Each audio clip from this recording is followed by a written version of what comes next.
So guys, dahil mi sa Tuborano, padulong mi sa Gaang. Nyawa ko nagdahom ako mga pasahero, mga vlogger man dayni. Unya nindot man kayo ang view kay nabot man mi sa Tuboran 360. Ila din gipang isa ang ilahang mga cellphone kay pang reels daw ni nila. Kay magakorta man kuno ta ni Facebook bisan magbidyo-bidyo ra. Kay naingkanyom sad ko nila mao nagbidyo-bidyo sad ko og ako para masuldan sa niya akong pitaka nga hagbay rang gubaa. Unya nagpasugat dahil mi ni Joriden og ni Jay kay dili na maagi among tarak-tarak diri sa mag-alwa. Unya hastang ilang motor perting lubunga. Sa naglantaw karon, palihog ko og share ani nga video para makitaan sa politiko aron masaminto na ni nga kalsada kay haskang lisura kunting ulan, puwerteng lapuka. Mao nga nakadesisyon mi nga magpasugat na lang sa among nguyuan para amo ang masakyan kay gipanggutom na mi sa kabati sa dalan. Ug ganihara daw na luto ang giandam nga bisayang manok. Lami ra ba ihigop og init sa baw kay tugnaw ang panahon. Unya di jud madali kay natangtangan pa og kadina ug magsayaw-sayaw pa ang motor. Ayaw lang ninyo ni sunda kay mga eksperto na ni sila. Hinan-aw man pud ni sila og probinsyano kay maayo kayo mo lilihay.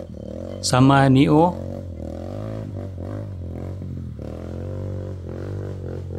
Unya nangabot naman atong nguyuan nga musugat. Hello. Oh, diara. Ug mao kini ilang mga motorsiklo nga atong sakyan ron. Ug mao ni atong agian. So let's go. Unya naabot namin, wala ni sila gasto sa sigarilyo kay aduna ni sila mga tanom mga tabako. Unya unsa pay gilangayan mga una ta.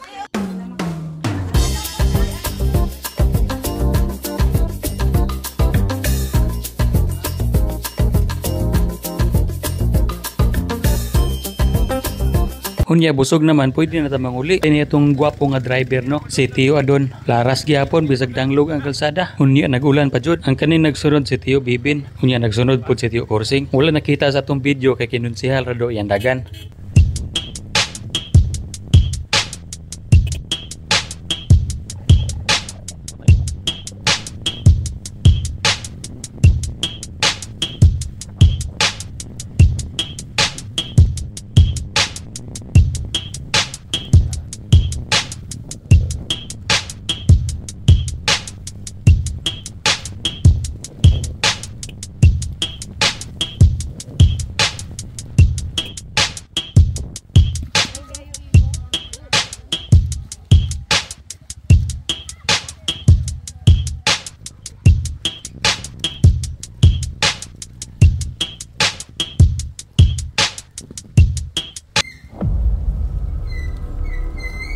Tara guys, lisod kayo guys.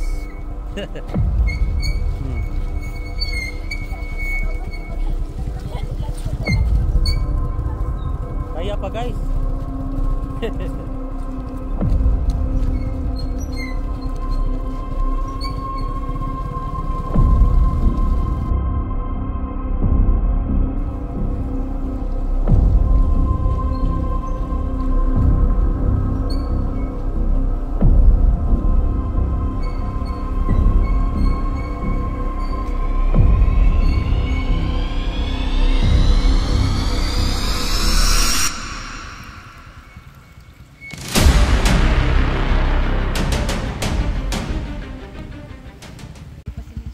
Og dering tungura guys, nabot na kita sa sapa sa mag-alwa.